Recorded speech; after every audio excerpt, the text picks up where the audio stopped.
On the cold night of September the 7th, 1936, at the Hobart Zoo, a Tasmanian tiger named Benjamin took his final breath. In that moment, the Tasmanian tiger, after millions of years, vanished from the earth. Or did it? Because since then, there have been over 1,100 reported sightings of this creature across both Tasmania and mainland Australia. Most can be dismissed, but a few are so convincing that an increasing number of people believe it's still out there. So what actually happened to this mysterious creature? Is the Tasmanian tiger really extinct? Today we'll finally uncover the answer to those questions, starting with why it became so rare in the first place. In prehistoric times, the Tasmanian tiger was widespread across both Australia and New Guinea, which due to lower sea levels were connected by land. The same land bridge that allowed animals to cross also made it possible for people to reach Australia, with the first people arriving sometime around 40 to 50,000 years ago. But despite wiping out 90% of Australia's large mammals by the end of the Ice Age, they actually managed to coexist with the Tasmanian tiger. That was until they introduced a competitor. 3,500 years ago, dogs were brought over from New Guinea, the ancestors of dingoes. They quickly spread out, and within 1,000 years they had wiped out Tasmanian tigers from both Australia and New Guinea. But there existed a land where there were neither dingoes nor a large human population. This was Tasmania, now separated from the mainland and thus isolated from threats. It's estimated that about 5,000 survived in this refuge, but as huge numbers of European farmers settled in Australia, the Tasmanian tiger's fate was sealed. Staged images and fear led to the myth that Tasmanian tigers killed sheep. As a result, the government placed bounties on them, and between just 1888 and 1909 more than 2,000 were killed. With an already small population, it didn't take long until they were driven to extinction. Since the zoos had no idea how to take care of them, the final individuals began to die out. The last individual, locked out of his shelter, was killed by the cold weather in September of 1936. That wasn't the end of the story though, as continued sightings meant that many were not persuaded by the official narrative. But before we take a look at some of these sightings, it is crucial to first learn how to identify this animal. Of course, the first thing you notice about them are their stripes, which just like actual tigers help them to stay camouflaged. Then there is a long stiff tail, which distinguishes them from dogs and foxes, making this another important clue. In terms of size, they are quite a bit smaller than dingoes, reaching up to 1.3 meters and 30 kilograms. Their behavior, on the other hand, definitely does not resemble that of canines. First of all, they are primarily nocturnal and solitary, both of which make them harder to find. And secondly, unlike dogs known for their barks, Tasmanian tigers were not known to make many vocalizations, part of the reason we have no audio recordings of them. Okay, so now we know what we're looking for.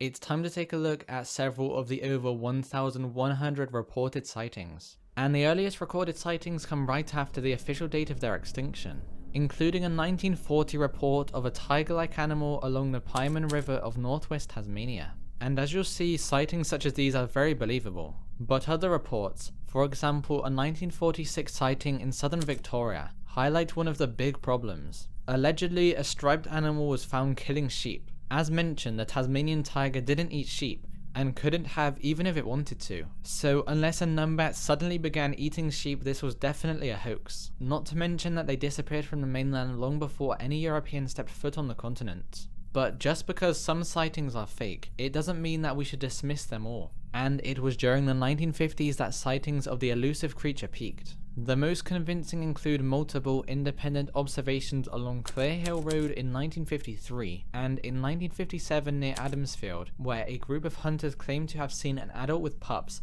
noting the stiff tail and marsupial gait.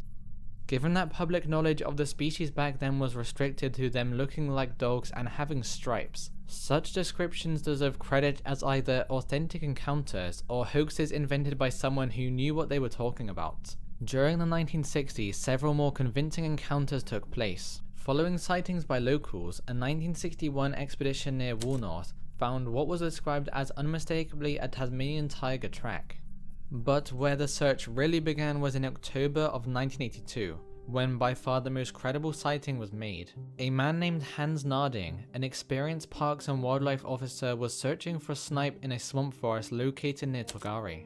After falling asleep in his vehicle under heavy rain, he was woken up at 2 AM to a strange noise. He shone a torch towards it, revealing what he believed to be an adult male Tasmanian tiger standing just 6 meters away. The observation lasted for 3 minutes before the creature retreated into the bush. And here's why I believe this is the most reliable sighting. Instead of going to the media to gain notoriety, he initially made the report confidentially to avoid publicity, possibly to protect them. He was also a ranger well versed in the local fauna and gave a very detailed description. The sighting prompted a more in-depth expedition. Camera traps and bait were deployed and additional sightings from locals were obtained. Unfortunately, no evidence turned up, though that certainly doesn't prove anything because camera traps were very unreliable back then. As the 21st century rolled around, suddenly everybody was carrying a camera in their pocket, and a number of infamous videos emerged. Many of these looked like Tasmanian tigers at first glance, but upon closer inspection most are revealed to be foxes. Unlike foxes, the Tasmanian tiger has rounded ears, and videos that show movement clearly show a gait not consistent with the thylacine. But just when it seemed like the hunt was over, in 2017 the most well-known report yet was made. A Tasmanian tiger search group called BRTT set up several camera traps in the Medina area and caught something interesting. The footage released shows what they claimed was a Tasmanian tiger, and this already sets off some red flags. If they truly were wildlife experts, publicly revealing the location of one of the world's rarest animals would be the last thing they'd want to do. But let's give the footage a second chance and take a closer look. In the back of this clearing, an animal is shown moving slowly. Clearly, the animal is brown, has the walking pattern of a marsupial and a stiff tail. While the team remains adamant that this is a Tasmanian tiger, most experts believe this is in fact a different animal. When accounting for the size of the animal, it much more closely resembles an eastern or tiger quoll. And honestly, even if it was a Tasmanian tiger, the video is too low quality to say for sure. Funnily enough, just after this, a rival group produced an alleged sighting, but this time was quickly ruled out as a pademelon.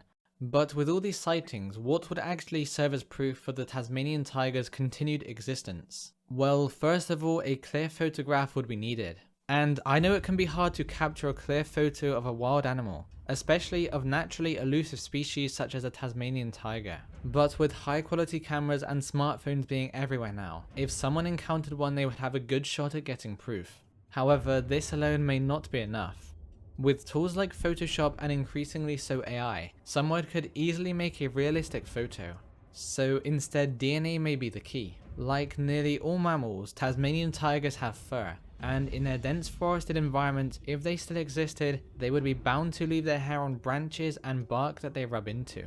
If a hair is analysed and found to be identical to that of the species, then it almost proves that they survive. As except for extraordinary cases, in an environment like this, hair wouldn't remain intact. This has already been tested out on a suspected poo, but ultimately it was determined to be too degraded to identify the species. And before I give you my answer on whether I think the Tasmanian tiger is really extinct, we should first discuss the psychology of seeing extinct animals. You know how us humans see faces in things that aren't really faces? Well, the same applies when we look at animals, where we may attribute elements to them especially if we're primed to expect it. In the dark forest of Tasmania, most sightings are nothing more than fainting glimpses of shadowy figures, into which the brain can fill gaps with similar images. And if you think about it, it kinda makes sense. We evolved to detect predators quickly, recognize patterns and prioritize survival over accuracy.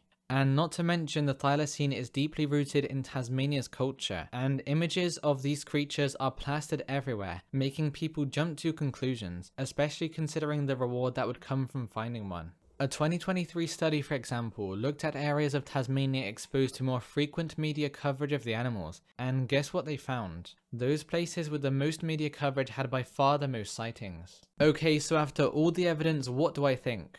Well, I'm sorry to disappoint you all, but based on the evidence I have seen, I believe the Tasmanian tiger is unfortunately extinct. I would love more than anyone to be disproved, and I hope that I am. But after weighing in the facts, I think the chance is extremely small. Studies of possible survival reflect this view as well. A 2023 study looked at over 1,200 sightings, both before and after 1936. Using statistical analysis, researchers estimated when the species likely vanished. The data provided shows a high probability of persistence, over 90% until 1970, followed by a steep decline. The estimate suggests the Tasmanian tiger disappeared in the 1990s, with an almost 0% chance of survival past 2020. This means that the 1982 Hansnarding sighting was most likely real, and possibly he was the last person to ever see one. However, even though this shows persistence, survival past the 1930s would have been a very small population,